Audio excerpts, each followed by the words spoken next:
bentuk suatu penantian yang tak tahu kapan berakhirnya atau bentuk keputusasaan negeri ini yang tak kunjung sesuai dengan impian-impian putra-putri bangsa Indonesia. Banyak orang yang masih percaya akan datangnya seorang pemimpin yang akan memberikan keadilan, kesejahteraan, dan kesamaan di masa yang akan datang, biasanya disebut Ratu Adil atau Satrio Piningit.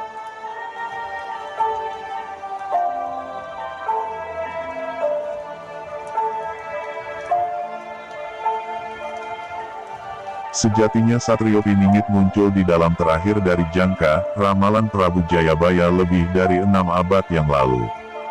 Dalam itu pula disebutkan bahwa Satrio Piningit akan muncul ketika negeri ini sudah benar-benar hancur dan diserang oleh Barat. Satrio Piningit akan muncul tiba-tiba dan akan menata kembali negeri ini dengan budaya lama yang disinkroniskan dengan kemajuan zaman.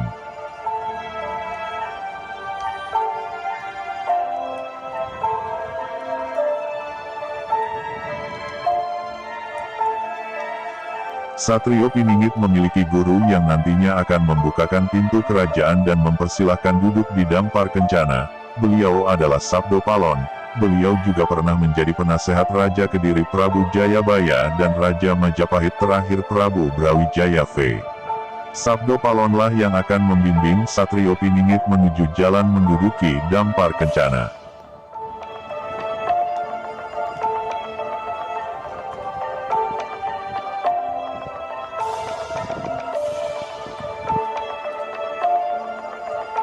Satrio Piningit sekarang tengah berada di antara kita, namun tak seorang pun tahu kecuali beliau sendiri dan Sabdo Palon. Satrio Piningit dan Sabdo Palon sekarang berada di suatu desa pinggiran kota kecil di daerah Jawa.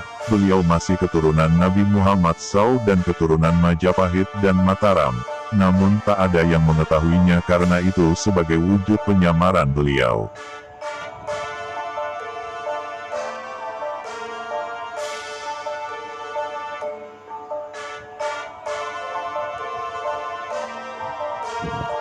Sabdo Palon hampir membuka pintu dan menghadirkan Satrio Piningit pada 2005 dan 2013. Bagaimana hal itu hampir terjadi? Pada 2005 terjadi semburan lumpur panas di Porong Sidoarjo, Jawa Timur, dan pada saat itu diadakan sayembara untuk menutup semburan lumpur tersebut.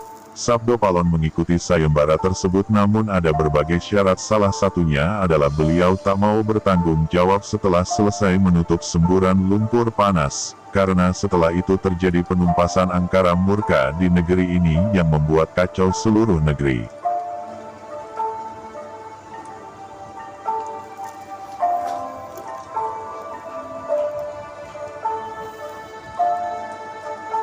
Sabdo Palon hampir membuka pintu dan menghadirkan Satrio Piningit pada 2005 dan 2013. Bagaimana hal itu hampir terjadi? Pada 2005 terjadi semburan lumpur panas di Porong Sidoarjo, Jawa Timur, dan pada saat itu diadakan sayembara untuk menutup semburan lumpur tersebut.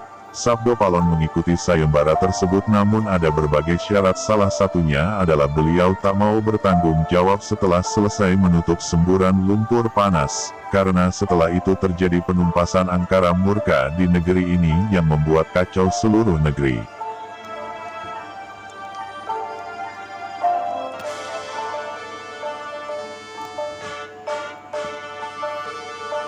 Hingga akhirnya Sabdo Palon pun batal menutup semburan lumpur dan menunda datangnya Satrio Piningit karena sebenarnya Satrio Piningit waktu itu masih kecil dan belum bisa memimpin negara sebesar Indonesia.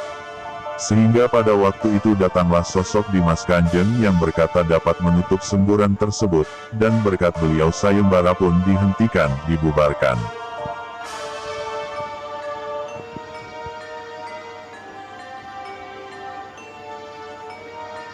Pada 2013 juga ada sayembara untuk menutup semburan Gunung Sinabung di Sumatera. Kembali Sabdo Palon mengikutinya, namun kembali beliau kalah dari Dimas Kanjeng karena Sabdo Palon terlihat seperti orang biasa, miskin dan tak terlihat seperti orang besar. Oleh sebab itu Dimas Kanjenglah yang dapat memenangkan sayembara tersebut meski belum bisa menutup semburan Gunung Sinabung. Oleh karena sayembara pada 2013 itu, Dimas Kanjeng diberi gelar Raja Nusantara oleh Asosiasi Kerajaan Indonesia pada awal 2016 ini, namun setelah kasus yang menimpa beliau akhir-akhir ini membuktikan bahwa beliau tak pantas mendapat gelar Raja Nusantara.